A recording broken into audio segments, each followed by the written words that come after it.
Eu sou o professor Salomão Almeida. Vamos continuar o nosso curso de Direito Administrativo, os novos paradigmas do direito administrativo. A nossa segunda aula, o tema é a organização administrativa brasileira. Antes de começarmos a aula, vamos apresentar os nossos alunos aqui presentes, o Anderson, a Camila e o Ricardo. Qualquer dúvida, perguntas devem ser dirigidas ao e-mail saberdireito@stf.jus.br. É interessante que o aluno identifique o tema e o professor para quem envia a dúvida. Muito bem. Na última aula, nós vimos o direito administrativo como um todo, as novas tendências do direito administrativo. Agora, vamos aplicar em um exemplo concreto aquilo que nós vimos na aula anterior. Portanto, vamos iniciar a nossa segunda aula falando sobre o Estado.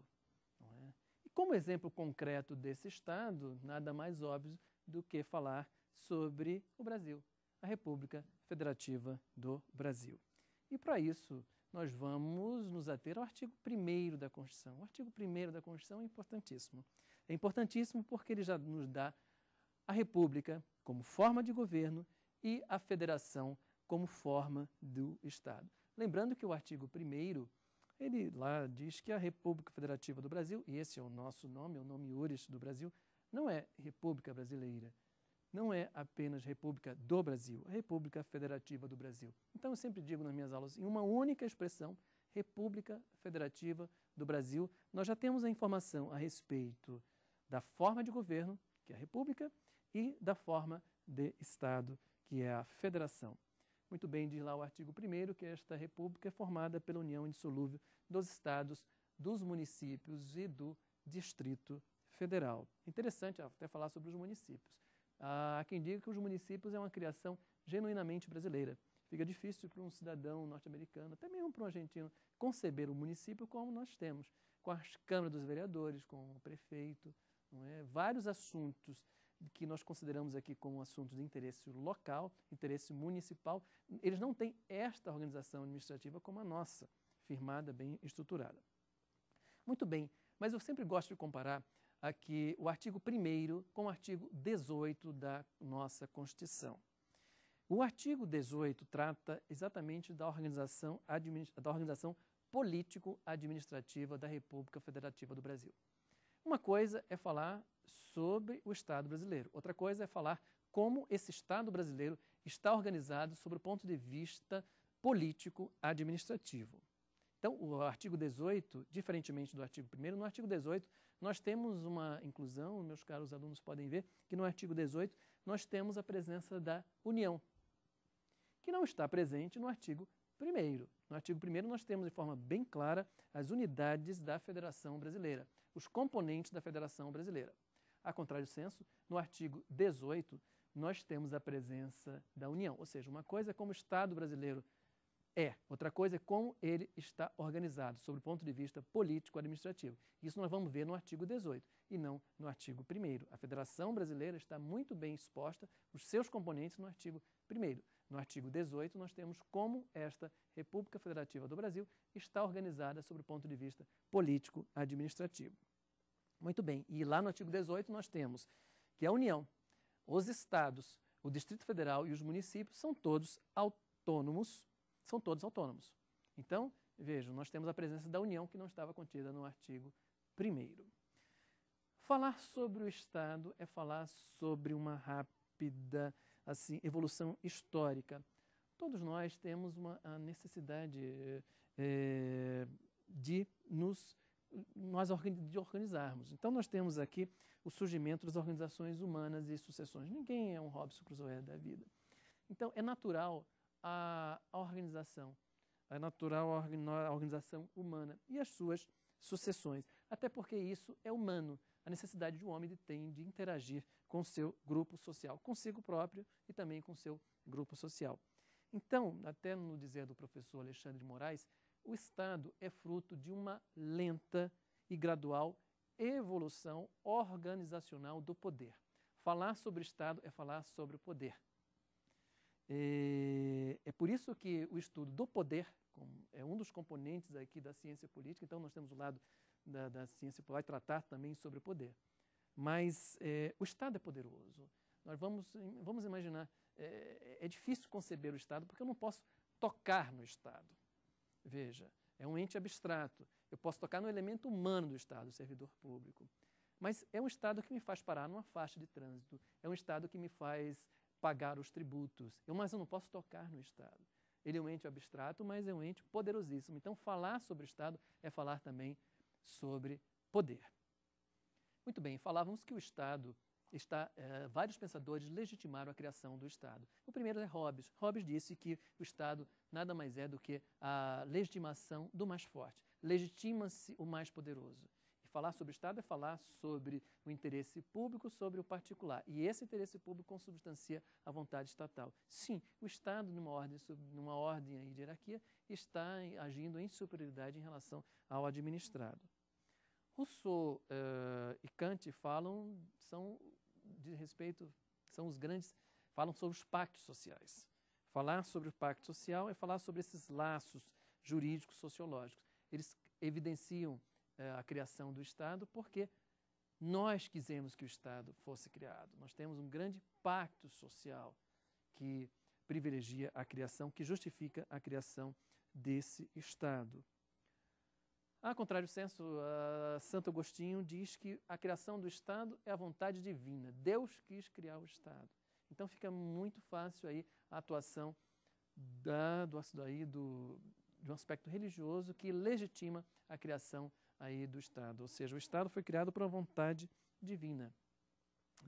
Interessante essa situação da vontade divina. Vejam no absolutismo clássico, nós tínhamos o rei. O rei era Deus na terra. Então, Deus não erra. Logo, o seu representante na terra não erra. Vejam que interessante. Quem coroava os reis? Quem colocava a coroa na cabeça dos reis? O Papa, enfim, um grande superior hierárquico da igreja. Então, nada mais é do que ele legitimava a vontade divina sobre aquele governante. Então, aquele governante é Deus na terra. Deus não erra. Logo, aquele governante não erra. Então, interessante. Por isso que não havia falar naquela época não havia falar na responsabilidade do governante. Pelo contrário, sabe? É um período que nós tínhamos a irresponsabilidade total do governante. Deus não erra. Se Deus não erra, ele não precisa ser responsável. Não há falar em qualquer indício de responsabilidade do Estado. Mas muito bem. Voltando aqui aos grandes teóricos justificadores da existência do Estado, nós temos Platão, Aristóteles e Hegel, que dizem, resumidamente, que o Estado deve ser criado por uma necessidade moral. É moral a criação do Estado, é legítima. A moralidade, sob o ponto de vista não da moral individual de cada um de nós, mas da chamada moral institucional. É moral que nós tenhamos um regente comum, um grande maestro que vai reger a nossa vida, o mínimo das nossas liberdades fundamentais. Devemos ser restringidos para as liberdades fundamentais em prol do outro, mas quem será esse grande maestro, esse grande regente da atuação aqui do cidadão? É o Estado. Muito bem, mas isso diz respeito à necessidade moral. Podemos também conceituar o Estado simplesmente de uma forma bastante lacônica. O Estado é pessoa jurídica de direito público interno. Às vezes o estudante de direito, eu vejo que ele é muito ávido, ele quer saber qual a natureza jurídica do instituto, daquilo que ele está estudando. Natureza jurídica do Estado é pessoa jurídica de direito público interno. Isso é indubitável, isso é irrefutável. Então, a natureza jurídica do Estado é pessoa jurídica de direito público interno e sob o ponto de vista internacional, nós temos também pessoa jurídica de direito externo, aí como Estado independente e soberano. Muito bem. Esse Estado, ele atua tanto no campo do direito público e no direito privado. Então, vejam, o Estado detém uma personalidade única de direito público. O fato dele atuar tanto no ramo do direito público quanto no direito privado, isso não quer dizer que o Estado tenha uma dupla personalidade. Não, a personalidade continua sendo única, una, de direito público. Muito bem, o Estado tem duas grandes qualidades aí do Estado, duas grandes qualidades do Estado constitucional, no dizer do professor Alexandre de Moraes. Diz ele que dois fundamentos do Estado moderno, o Estado de direito e o Estado democrático. Veja, duas expressões, Estado de direito e Estado democrático. Quando nós inserimos a expressão democrático no Estado de direito, nós temos, portanto, Estado democrático de direito. Nós temos um Estado, já vimos na aula anterior, nós temos o Estado de direito, que não necessariamente poderia ser um Estado democrático. O Estado democrático significa que esta lei, esse trilho jurídico que o Estado deve sempre observar, não é? Ela é fruto de uma vontade popular, mediante eleições livres, periódicas, soberanas. Então, é essa inserção em que sempre a vontade, nós temos sempre a vontade aí manifestada na lei pela vontade do povo. Muito bem.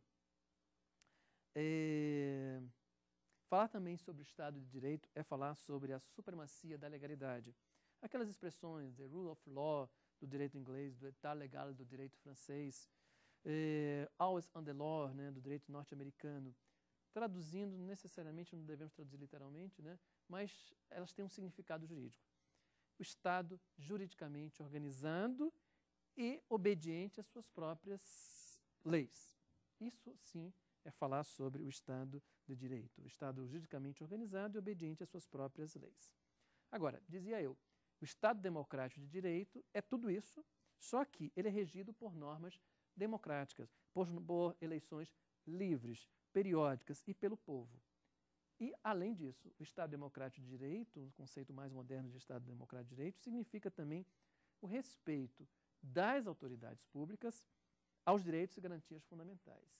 É democrático, falar sobre o Estado democrático de direito é falar sobre o respeito das autoridades públicas aos direitos e garantias fundamentais. Ou seja, o Estado democrático de direito não é apenas aquele em que as normas são oriundas de eleições livres democráticas, não. É falar também no respeito aos direitos e garantias fundamentais pelo próprio Estado. Quando a gente fala pelo próprio Estado, nós temos que ter em mente o Estado legislador. Agora, esse Estado legislador, depois, com a edição da lei, ele deve respeitar a própria lei que ele próprio editou. Isso é ser democrático. Muito bem. O Estado tem também os seus elementos.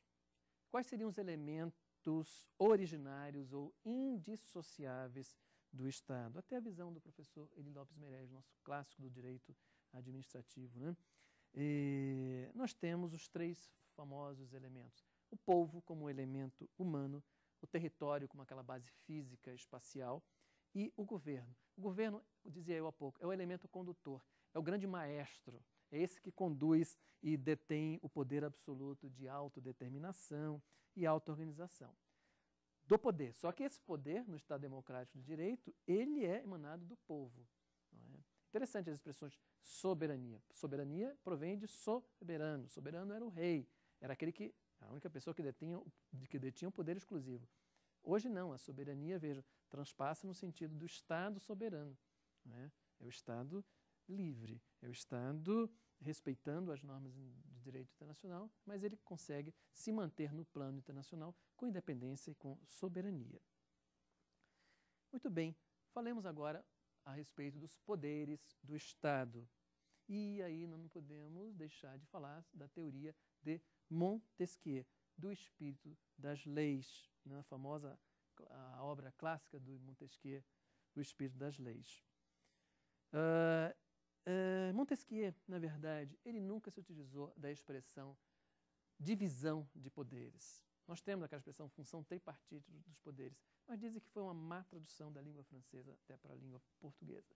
Montesquieu não quis dizer em poderes estanques, em poderes separados. Nós falamos de separação dos poderes, mas os poderes não devem estar separados. Eu sempre digo nas minhas aulas, não tem a teoria dos vasos comunicantes na física, então nós temos